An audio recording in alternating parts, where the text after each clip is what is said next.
introduce Will. We've been waiting for one of us to break on through and make things happen in the dissertation phase, and he's clearly accomplished that, so it's excellent. And now we're going to get to hear what was it? Something put together something like 700 pages of written material before culling it down to a modest 400. What are we required? 200 maybe? Yeah, 200. Okay. All right. So he wrote a few dissertations just to make sure that it got through. And well, I'll just read from some of the from this. I see. Will Lynn holds a BA in philosophy from the University of the South in Sewanee, Tennessee, and a PhD in mythological studies. And I know this part with an emphasis in depth psychology from Pacifica Graduate Institute. In Carpinteria. His dissertation focuses, and what he'll be presenting from today, focuses on classical, Abrahamic, and scientific origin stories of knowledge, and is entitled Particles of Stone and Waves of Elixir, Western Origin Stories of Knowledge and Their Climactic Turns. And we can always expect some climactic turns with Will. There's always going to be an adventure in here, so look forward to that. His committee included Evans Lansing Smith, chair of Pacifica's PhD in mythology, Kieran Legreese, who chairs Pacifica's emphasis in archetypal studies, and Maria Tatar, chair of Harvard's Committee on Degrees in Mythology and Folklore. Will currently co-hosts a radio show he created for the Santa Barbara News Press called Mythosophia, in which he interviews leading story artists and scholars from such territories as myth and religion, sci-fi and fantasy, visions and dreams, rituals, novels, films, comics, and other storytelling formats and mediums. He is in his 4th year as co-founder host of this JCF Mythological Roundtable group. Co-founder, co-host. These guys also co-founded and co-hosted with me. Us two guys. Can't get too much credit there on that one. Very good. And hosted by the Ojai Foundation. And he writes the monthly newsletter for the 60-plus MRT groups around the world. Will holds a core credential from Harvard Business School and will begin teaching mythology to film students at Relativity Media's film school this coming fall. So, without further ado, welcome Will. Thank you. Thank you, Craig. I haven't let myself do anything under this tree since we started, and Craig and Matt can tell you, since we started over there in the yurt, or one of the yurts, I've been wanting to do as much as possible under this tree, but we treated it with such reverie. We didn't cross the threshold of having anybody under the tree until it was Lance Smith, the chair of the Myth program, was the first to do it here for us, and that was a meaningful barrier crossing. And now is maybe the one time that I feel like it may be appropriate for me to speak under here. So I'm really excited to be in this space. Again, I want to thank all you guys for coming. My family's here, all of them, including Devin. Devin is always here. She's got the attendance award. She was here at the very first one, and has been, well, any of you that have enjoyed these roundtables, you owe a lot to Devin too. Thank you, Devin. So, I better stick to my notes or I can just go way forever. I'm just going to describe the project, and a little bit of the history of the project, and then just to introduce what we're going to go through so everybody has their bearings all the time. And then I'm going to sit down when I start going through it. So the project, I've been kind of working on this since I was 17, and pretty crazy stuff happened, but short of it is I was introduced to Camus and Descartes showed me that I didn't know anything, and Camus showed me that I didn't understand purpose, and I definitely together knew that I did not know purpose. And so I got pretty dang lost, and eventually went through some interesting stuff. I had some seizures and all kinds of stuff, but the short of it is I was really present with the existential implications of materialism. And so as an undergrad, I was really focused on philosophy and science, but really beneath I was pretty into materialism. It was what I was trying to study.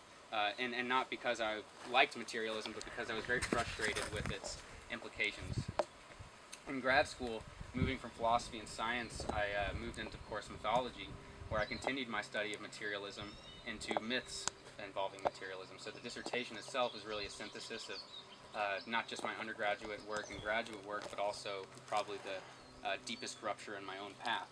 So this finishing this feels good because it's not just finishing a dissertation. It is both the climax of something I've been working on for so long and a liberation to move into new territories for me. I've been pretty tunnel visioned in this for quite some time.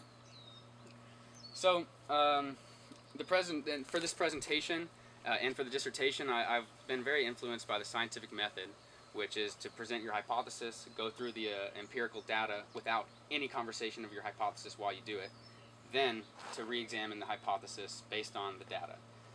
To do this for a myth, what I'm going to do is I'm going to tell you my core hypothesis, then I'm going to tell you these stories, and I want you to forget about my hypothesis while I tell you the stories. I'm going to tell you the story of Adam and Eve. I'm going to tell you the story of Prometheus and Pandora. I'm going to tell you the story of Christ and of Hercules and of Einstein.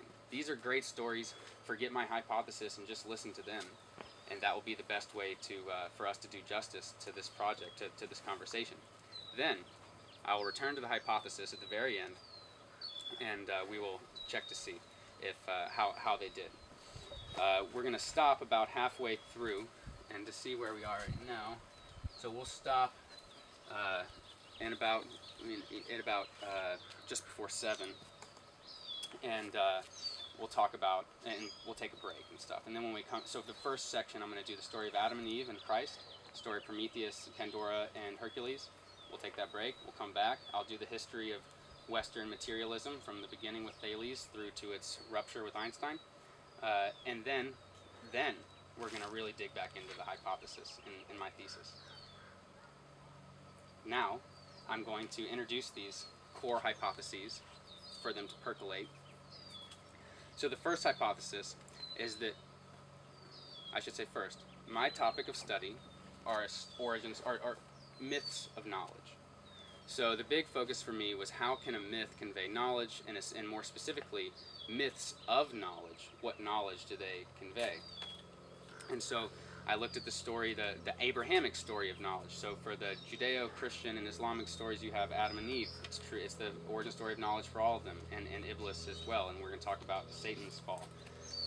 For the classical tradition from Greece all the way to Rome, and their extended world, you have the story of Prometheus and Pandora. That's their origin story of knowledge. And today, if you're not most influenced by the Abrahamic tradition or the classical tradition maybe, the scientific tradition is dominant in our culture, or is in a huge way.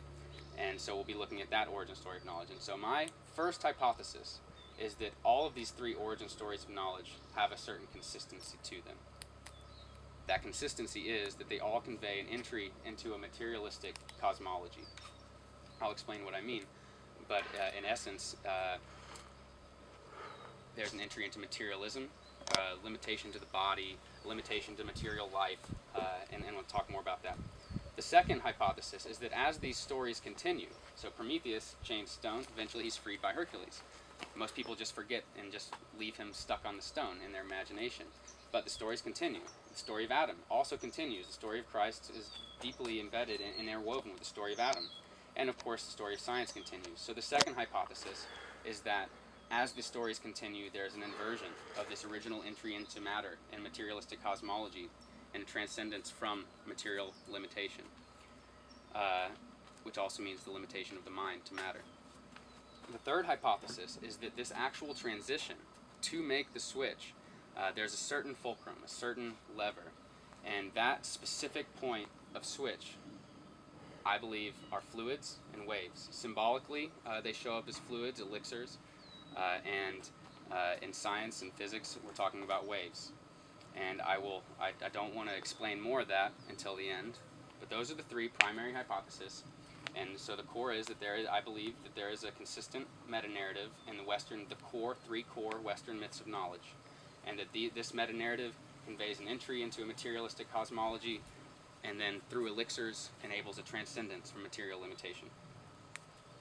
So, I'm going to do a little bit of combination of readings and storytelling, and I'm going to stop after each story and invite questions, and so we can move through a little bit together. Does anybody have any questions before starting with the story?